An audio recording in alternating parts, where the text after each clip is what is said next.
영접한다라고 하는 것의 동의어는 또 여기서 그 이름을 믿는다라고 하는 것을 말해줬습니다. 그 이름을 믿는 것이 곧 주님을 내가 받아들인다라고 하는 것이었습니다. 근데 누구를 믿는다라고 하는 것은 굉장히 어떻게 보면은 단순하기도 하고 맹목적이기도 한 표현입니다. 예수를 믿는다. 어떤 일을 믿는다.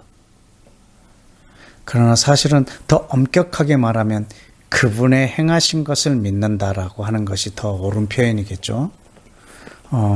그리고 그분의 어떤 그 역사적인 히스토리를 통해서 그분의 어떠함 그리고 그 전체를 통해서 그분을 믿는 거죠. 우리는 어떤 한 사람을 믿는 것이 아니고요. 그래서 예수와를 믿는다는 것은 예수와가 누구인지를 믿는 것입니다. 모세와 선지자들이 계속 말씀해 오셨던 그분으로 그를 믿는 것입니다.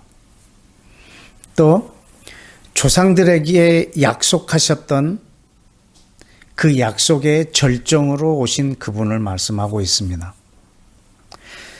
또 이스라엘의 영광이요 유대인의 구원자로 오신 메시아입니다.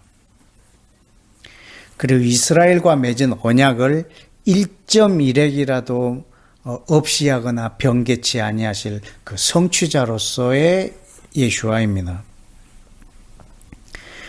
그리고 그분이 친히 사람으로 오신 것입니다.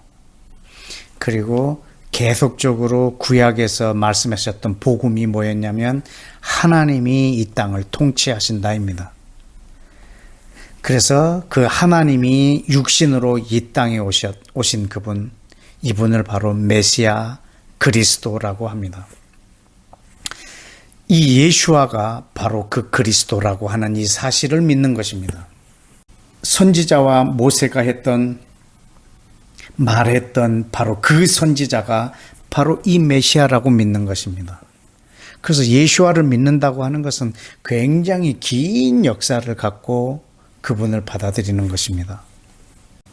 이것을 받아들이고 바로 그분이 이 예수아라고 하는 것을 그 그리스도가 그 메시아가 그 구원자가 그 하나님이 사람으로 오신 이가 바로 예수아라고 믿는 그것이 성령으로 아니면 믿을 수가 없다라는 것입니다.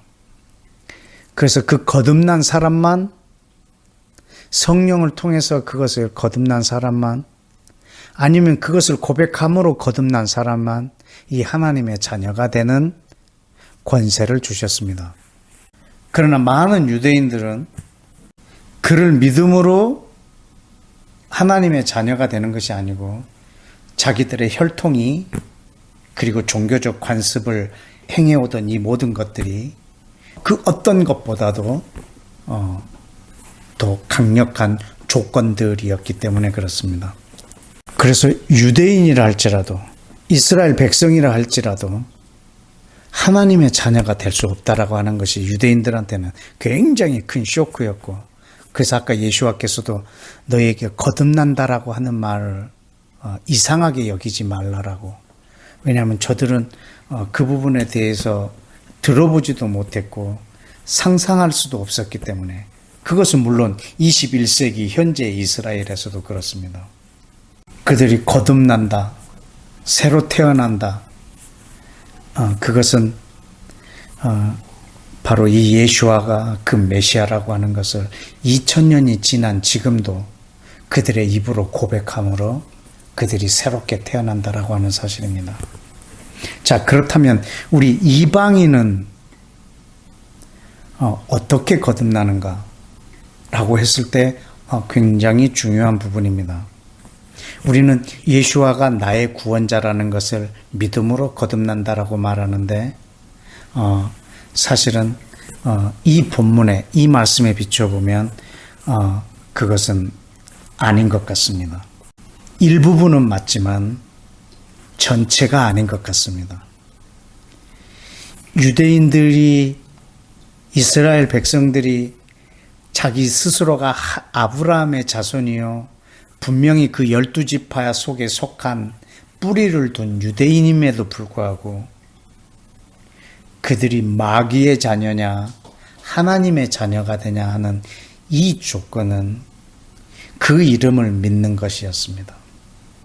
그 이름을 믿는다는 것은 맹목적으로 예수가 나를 구원할 거라고 믿는 것이 아니라 이 예수아가 누군가라는 것을 믿는 것입니다.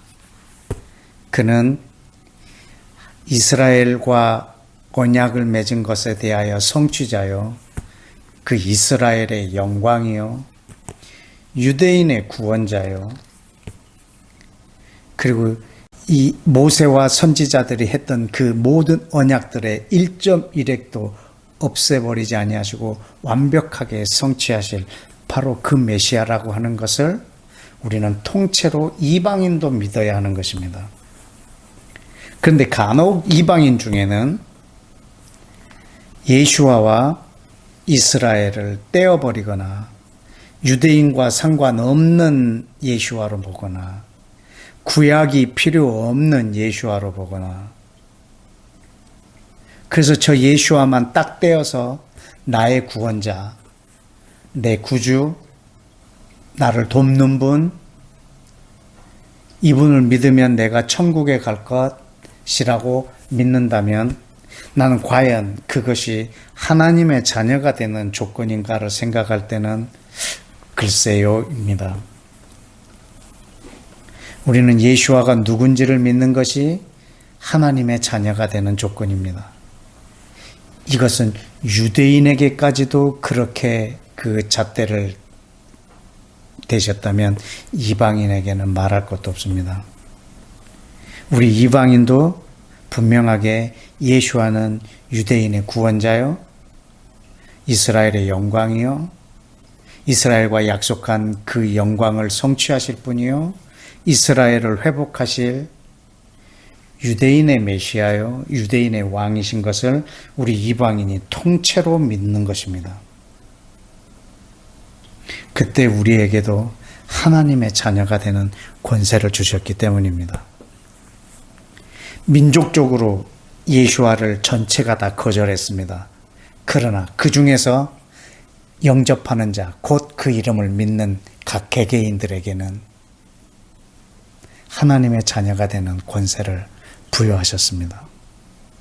그러나 유대인들은 혈통과 자기들의 종교적 전통과 그 관습과 반대로 이방인들은 자기들이 개종을 하여서 유대인 공동체에 들어왔다는 이 사실, 이런 것으로 그 자녀가 되고 하나님의 백성이 되었다라고 말을 하는데 그것으로 나지 않는다라고 말을 하고 있습니다.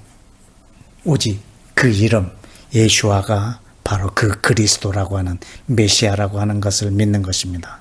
메시아, 이분은 유대인의 메시아입니다. 이것을 이방인이 믿는 것입니다. 이것이 이방인의 생명이요, 또한 유대인에게도 생명입니다. 그렇기 때문에 이방인들이 자기도 종교적으로 나는 매일 교회를 출석하고 나는 교회에서 직분도 맡았고 나는 한 주도 빠지지 않고 교회를 나갔다 하는 이유로 나는 하나님의 자녀가 되었다라고 하는, 이것은 마치 유대인들이 나는 아브라함의 씨에서 태어난 자이기 때문에 나는 반드시 이 하나님 나라에 속한 사람이다라고 생각하는 것과 같습니다. 그러나 분명히 성경은 말합니다.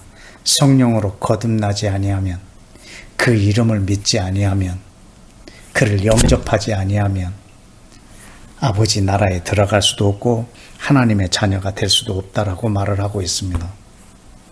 저는 여러분이 이미 예수아를 내 구주로 믿으셨다면 한 단계 더 나아가서 그분이 이스라엘하고 맺은 모든 언약, 그래서 이스라엘의 영광이요, 그분은 유대인으로 태어나서 유대인의 왕으로 오셔서 온 이스라엘을 구원하실 그 구원자, 바로 그분이 바로 이방인의 왕이요, 이방인의 구원자, 이방인의 메시아가 된다는 사실을 이방인도 통째로 믿어야 된다라고 하는 것이 오늘 본문의 또한 묵상이요 저의 해석이었습니다.